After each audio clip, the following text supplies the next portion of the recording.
नमस्कार मित्रों। इन दिनों दो मुद्दे बेहद चर्चित हैं। बड़े बड़े चैनलों से लेकर सोशल मीडिया पर दोनों मुद्दे छाए हुए हैं। एक कहावत तो लंबे समय से सभी ने सुन रखी है और वो चरितार्थ हो गई बिल्कुल अपने वास्तविक रूप में। राम राम जपना, चंदे का माल अपना। आप कहेंगे नहीं, पराया माल अपना। अरे भाई, चंदे का माल तो होता तो पराया का, लेकिन किसी कार्य विशेष के लिए, एक समाज के कल्याण के लिए या इस तरह के कोई विशेष संस्कृति की रक्षा के लिए या धार्मिक कार्य के लिए लोग जो दान देते हैं, अनुदान देते हैं, चंदा देते हैं, अक्सर देखा गया वो माल लोग हड़प लेते हैं। और ये काम सफलतापूर्वक वर्षों से तमाम एनजीओ करते आ रहे थे, लेकिन मोदी सरकार ने काफ़ी हद तक उन पर अंकुश लगाया और अभी हाल ही में एफसीआरए कानून में बड़ा बदलाव करके ये मामला और कठिन कर दिया। लेकिन साहब, चंदे का माल हड़पने का काम तो बहुत समय से चल रहा था और अब तो ये इतने बड़े रूप में चर्चा में कभी आया नहीं। 500 वर्षों की लड़ाई, हजारों हजार लोगों ने जिसके लिए अपना बलिदान दिया, सर्वोच्च बलिदान, ऐसे राम जन्मभूमि या रामलला मंदिर के निर्माण के लिए लोगों ने मुक्त हस्त दान दिया। लेकिन जिन लोगों ने फूटी कौड़ी भी नहीं दी, इस समय चंदे का जो घोटाला हुआ है, दान में जो घोटाला हुआ, वो लोग बढ़ चढ़ के हिसाब किताब मांग रहे हैं। तो कम से कम भाई साहब, आप लोगों को हिसाब किताब मांगने का अधिकार नहीं है। जिन लोगों ने कोई इसमें अनुदान नहीं किया है, जिन लोगों ने राम के अस्तित्व को नकारा या जो मंदिर निर्माण का विरोध कर रहे थे। अब इसमें एक बहुत बड़ा धार्मिक पक्ष है। शंकराचार्य, अभिमुक्तेश्वरानंद बेहद चर्चित, राजनीति पे ज़्यादा बयानबाजी करते हैं, धर्म पे कम। तो 2020 में अपने गुरु के साथ मिलके इन्होंने भी एक बनाया था रामालय ट्रस्ट इन्होंने बनाया था, जो कि 1008 किलो सोना इकट्ठा करने का संकल्प उनका था। अभियान 3 महीने की तैयारी के बाद शुरू भी कर दिया गया। अब उसमें कितना धन या सोना प्राप्त हुआ उसका कोई हिसाब नहीं है, लेकिन जो एसआईटी योगी जी ने गठित किया है उसके लपेटे में हमारे ये शंकराचार्य भी आ गए हैं, क्योंकि उस रामालय का भी हिसाब किताब एसआईटी करेगी कि भैया आपने राम के नाम पर चंदा लिया था, आपने उसका क्या किया। जो 1008 किलो सोना, भले वो 108 या 8 किलो या 8 ग्राम जो भी प्राप्त हुआ, वो आप अपने पास कैसे रखे हुए हैं।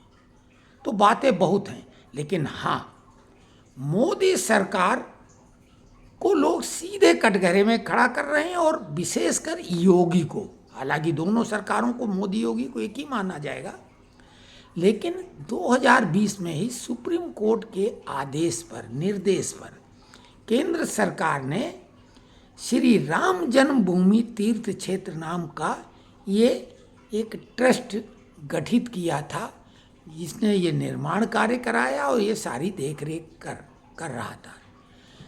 ट्रस्ट के सबसे प्रमुख चेहरे चंपत राय हैं। अब जब ये घोटाला सामने आया, जो कि निश्चित तौर से शर्मनाक है, लेकिन जो बचाव करने उतर रहे हैं, वो चाहे भाजपा के हों, चाहे वो कोई साधु संत हों, अथवा विश्व हिंदू परिषद के लोग, यही लोग मुख्य और कुछ चर्चित लोग, वो चंपत राय की विद्वता, उनकी त्याग, उनके तपस्या, उनके बलिदान का उल्लेख करते नहीं अघाते हैं। तो जो लोग ऐसा कर रहे हैं वो भी सीधे सीधे कटघरे में अपने आप आ रहे हैं। अरे भाई, कोई व्यक्ति कितना महान है होने दो। अगर कुछ गलत नहीं किया, जांच तो चल रही है ना, दूध का दूध और पानी का पानी हो जाएगा।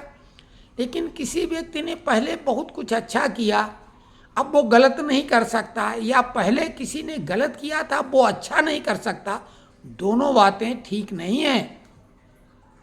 तो इस तरह से जांच कैसी होनी चाहिए हम उसके बारे में बताएंगे। दूसरा मुद्दा जो है, पहले हम उसको बीच में उल्लेख करेंगे, फिर हम इसकी जांच के बारे में बताएंगे। हम कई दिनों से सोच रहे थे, लेकिन वो हम सोच रहे थे कि ठीक है ना बोलें। तो पहले तो हम बोल दें, हमें भी बोलने का अधिकार है। हमने ऑनलाइन जो अनुदान दिया था, हालांकि उसका उल्लेख नहीं करना चाहिए कितना दिया था कैसे, लेकिन वो हमारे पास पुख्ता सबूत है। दूसरी बात, मैनुअली जो रसीद काटने वाले लोग आए तो 2 बार आए, तो हमने 3 बार इसमें अनुदान दिया। और ये भी बोला था जितनी बार लोग आएंगे कुछ न कुछ तो हम जरूर देंगे भगवान श्री राम के लिए। ये हमारा सौभाग्य है कि हमारे ये जाने के पहले हमको भी ये अवसर मिल रहा है। तो हम इसीलिए बात अब कर रहे हैं, ये भी बता दें। अगर कोई कहेगा तो हम वो सबूत दिखा देंगे। अब हम ज़बरदस्ती वो नहीं दिखाना चाहते, रसीदें भी रखी हैं और ऑनलाइन का तो सबूत मिल ही जाएगा। तो आपको ये बताएं कि एक बात दूसरी कैसे जुड़ती है। दूसरी बात है सबसे लोकप्रिय खेल क्रिकेट का। वैभव सूर्यवंशी का जब चयन हो गया रेगुलर टीम में तो लोग बहुत खुश हुए और लोगों को लगा कि आयरलैंड के खिलाफ वैभव सूर्यवंशी खेलेगा 100%, किसी को संदेह नहीं था। लेकिन टीम प्रबंधन, विशेषकर जो कोच हैं गौतम गंभीर और श्रेयस अय्यर उसके कप्तान, इन दोनों लोगों ने जो पाप किया है, क्रिकेट में महापाप किया है। क्योंकि क्रिकेट में अगर भगवान जैसे शब्द हैं तो फिर पाप ये है, क्योंकि धर्म आप खुद जोड़ते हो क्रिकेट में भगवान। महापाप किया, इसका प्रायश्चित भी नहीं। जब आप कुछ अच्छा करते हैं तो आपको बड़ा इनाम मिलता है, शाबाशी मिलती है। तो आपने इतना जघन्य अपराध किया और आप ऐसी टीम से हारे हैं जो भारत से कभी नहीं जीती थी, और इस बार आप विश्व चैंपियन बन के गए थे और आपके मन मुताबिक टीम थी, सब कुछ आपने खिलाई। 2-2 बार आपने अपनी मर्जी की टीम उतारी और वैभव सूर्यवंशी को मौका नहीं दिया, इसलिए कि 15 साल का लड़का तुम लोगों के लिए करारा तमाचा है। तुम लोगों का सारा दम्भ भुला दिया। वो बोलता है कि नहीं, हम कुछ नहीं, अपनी मर्जी से खेलते हैं, हम हमारी नज़रों में कोई भी बालर है वो बालर है, उसका नाम हम नहीं देखते हैं। तो कुल मिला के उससे इतनी ईर्ष्या डाह जलन हो गई इन लोगों को कि उससे इन्हें पानी पिलवाया और खिलवाया नहीं। तो ये पाप है। लेकिन इसमें भी अगर सरकार को या बीसीसीआई को घसीटा जाए या चयनकर्ता को अजीत आगरकर को, तो सीधे बनता है, लेकिन वो इसमें नहीं जिम्मेदार है। ठीक उसी तरह से जैसे सरकार इस घोटाले में जिम्मेदार नहीं है, लोग जबरदस्ती घसीट रहे हैं। बीसीसीआई के जो मिथुन मनहास हैं उसके अध्यक्ष और देवजीत सैकिया उसके सेक्रेटरी हैं, उनका क्या जिम्मेदारी, वो मैनेजमेंट देखते हैं। इधर का पूरा ओवरऑल स्टेडियम से लेके इंफ्रास्ट्रक्चर और वगैरह वगैरह। चयनकर्ता में अजीत आगरकर ने टीम चुन दी, आप कप्तान और वहाँ जो कोच हैं बहुत बड़े तोप, वो गए। तो मैदान में कौन से 11 खिलाड़ी उतारेंगे। ये यहाँ से कई लोग जय शाह का नाम लेते हैं, जबकि जय शाह तो अब बीसीसीआई में भी नहीं, जय शाह तो आईसीसी में है, उसके चेयरमैन है। तो जय शाह का तो दूर दूर तक अब इसमें कोई मतलब नहीं है, और न सरकार का मतलब है, प्रबंधन का मतलब है। जिस तरीके से बीसीसीआई जिम्मेदार नहीं है प्लेइंग 11 के लिए, उसी प्रकार से राम जन्मभूमि में 2020 में सुप्रीम कोर्ट के आदेश पर केंद्र सरकार ने ही ये ट्रस्ट का गठन किया था, जिसमें चंपत राय के पुराने जो उनका रहा है राम जन्मभूमि आंदोलन में पूरा योगदान, निश्चित तौर से वो काबिल तारीफ रहा है। अभी भी लोग गुणगान करते हैं, रहा ही होगा, तब तो उनको किया गया। सरकार ने उनके पूर्व कार्यकाल को देख के, उनके कामों को देख के उनको बनाया। अब उन्होंने घोटाला किया। अगर सरकार पर्दा डाल देती, नकार देती, मीडिया को डपट देती, मीडिया पे बैन लगा देती, तो सरकार दोषी 100% हो जाती। सरकार ने उनकी वेरिफिकेशन नहीं कराई, जैसे कि हाई कोर्ट सुप्रीम कोर्ट के जज जो आते हैं कॉलेजियम से, उनका भी कोई पुलिस वेरिफिकेशन नहीं होता है। कई जजों पे सीधे आरोप घूसखोरी का लगा 15-15 करोड़ का, तो क्या करेगा? कॉलेजियम क्या जिम्मेदार मानता है? तो देखिए, सरकार सीधे तो जिम्मेदार नहीं है। उत्तर प्रदेश सरकार, योगी सरकार ने भी अपना प्रतिनिधि नियुक्त किया है, लेकिन योगी सरकार ने आनन फानन में एसआईटी गठित कर दी, और जो उसके पापी लोग हैं, हम उन्हें चोर नहीं कहेंगे, राम के नाम पर, राम नाम सत्य है, ये क्या मुंह दिखाएंगे? ये सबसे बड़े पापी हैं, क्योंकि लोगों ने तो दिल खोल के दान किया, और यहाँ तक कहना पड़ा कि बहुत आ गया, अब रहने दो। और उस दान में अगर इन्होंने घोटाला किया है कि भाई जो राम राम जपना, चंदे का माल अपना। और जबलपुर के एक कवि हुए नाना, उन्होंने तो चंदा के लिए कहा था, ऊपर का चंदा गोल है, तू नीचे का कर्जा गोल। तो चंदा का मतलब तो इसमें घोटाला अमूमन होता ही है, लेकिन ये मामला राम से जुड़ा हुआ था, तो इन पापियों को तगड़ी सजा मिले। रामायण में लक्ष्मण की भूमिका निर्वाह करने वाले सुनील लहरी ने याद दिलाया कि गल्फ कंट्रीज में, सऊदी अरब में चोरों को क्या सज़ा मिलती। डायरेक्ट तो उन्होंने नहीं कहा, लेकिन उसकी याद दिलाई, वहाँ हाथ काटे जाते हैं। उन्होंने कहा ऐसी सज़ा इन चोरों को मिले कि नज़ीर बन जाए।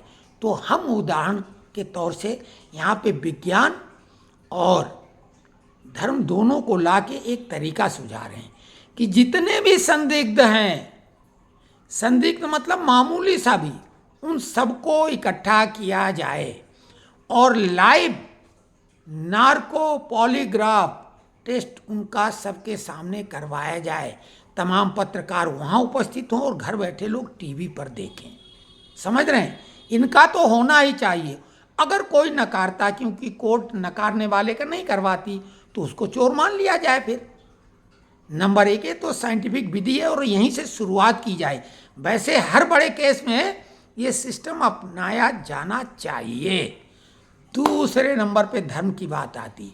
हमारे 2 ऐसे चर्चित हैं तो कई, लेकिन 2 बेहद चर्चित टीवी पे, सोशल मीडिया पे धूम मचाए हुए हैं। धीरेन्द्र कृष्ण शास्त्री बागेश्वर धाम सरकार, और दूसरे जो उनसे बढ़ के अपने को कहते हैं, वो उनका नाम हमें याद नहीं आ रहा है, लिख देंगे डिस्क्रिप्शन में। तो वो तो और उनसे ज़्यादा बड़ा दावा करते हैं। कई लोग बोलते हैं कि धीरेन्द्र कृष्ण शास्त्री भी उन्हीं के शिष्य हैं, उन्हीं ने सिखा दिया। और भी कई बड़े बड़े दावेदार हैं, ये सब पर्ची अर्ची खोलते हैं। तो धीरेन्द्र कृष्ण शास्त्री को भी, चूंकि यह धर्म का मामला और वो खुद गए थे, तो उनको भी अपना वो भाई प्रश्न सामने वाला पूछ लेगा, आप जितने जिम्मेदार चोर हैं, चंदा चोर, उन सब का नाम बताएं एसआईटी को, तो आपकी भी क्षमता मालूम हो जाएगी। अगर कोई मुकरे तो बताएंगे तुमने पैसा यहाँ लिया था, यहाँ से इतना उठाया था, ये वहाँ खर्च किया, वहाँ रखा, यहाँ खरीदा। तो विज्ञान और धर्म की दोनों कसौटी भी इस समय टेस्ट होनी चाहिए। हम तो धीरेन्द्र कृष्ण शास्त्री जी को खुद सलाह देते हैं, और नहीं तो सरकार, चूँकि टीवी पे वो आते हैं, सार्वजनिक मंच पे हैं, और हम यहाँ पर जो वो क्रिश्चियनिटी के पक्षधर महाराष्ट्र के श्याम क्या जो भी हैं, वो चैलेंज देते हैं। हम उस तरह का चैलेंज नहीं दे रहे हैं, लेकिन ये अवसर है इस समय बागेश्वर धाम सरकार को भी अपना लाइव दिखाना चाहिए, ताकि वो जो बोल रहे हैं वो छुपा न लिया जाए, सब चोरों के नाम उजागर कर दें। और नहीं तो एसआईटी को तो बताएं ही बताएं, और कोई मुकरे तो उसकी पोल वो खोलें। तो साइंस बनाम धर्म, जो धर्म की ताकत है, तो वो दूसरे वाले जो हैं वो हमारे हैं तो करीब में ही है, मुरैना के इर्द गिर्द कहीं हैं वो आते हैं, वो भी बजरंगबली के भक्त हैं ये भी। तो वो शक्तियों का दोनों का प्रयोग भी करवाया जाए, और चोरों को किसी कीमत पे बख्शा न जाए, चाहे वो मिश्रा जी हों, चाहे राय हों, और चाहे यादव हों। सजा सबको मिलनी चाहिए, और तगड़ी मिलनी चाहिए। ये नहीं कि कोई बहुत बड़ी तोप, इसमें सब चोर हैं और पापी हैं, इन्हें तो पापी कहना पड़ेगा, क्योंकि हमारे यहाँ राम ही आधार है, अंत में राम नाम सत्य ही बोला जाता है। लेकिन ये धर्म के नाम पे धंधा इन्होंने बना रखा था, मूर्ख बना रखा था। ऐसी सजा मिलनी चाहिए जो कानूनी किताब में भी न लिखी हो, भले इसके लिए अलग से पार्लियामेंट में सेशन बुला के अलग से कानून बनाना पड़े, बनाओ। कानून की किताब में नहीं है तो कानून जोड़ो, लेकिन ऐसे पापियों को बहुत तगड़ी वाली सजा मिलनी चाहिए। और हम खुद इसमें 3 बार अनुदान कर चुके हैं, इसलिए हमें बोलने का हक है। लेकिन कांग्रेस, आप ये पापियों को तो बोलने का हक नहीं ना, समाजवादी सपोलों को। ये तो राम को मानते नहीं है। केजरीवाल की नानी ने मना किया था, कांग्रेस ने कहा राम का अस्तित्व तो नहीं है। और सपाही तो मस्जिद बनवाना चाहते थे, उनको क्या लेना देना, उन्होंने तो राम भक्तों पर गोलियां चलवाई, परिक्रमा पे रोक लगाई, वगैरह वगैरह। तो कमेंट्स में लिखिए। वीडियो थोड़ा लंबा हो गया है, लेकिन ये लंबा क्या है, विषय ही इतना जटिल है और पीड़ा है इसमें। हम कई दिनों से सोच रहे थे, लेकिन आज बनाए। अब इस पे कमेंट्स भर भर कर लिखें। और हम ये डंके की चोट पे दोनों बातें बोल रहे हैं। साइंस और धर्म को दोनों को आना चाहिए और पता लग जाएगा कौन ज़्यादा दम रखता है।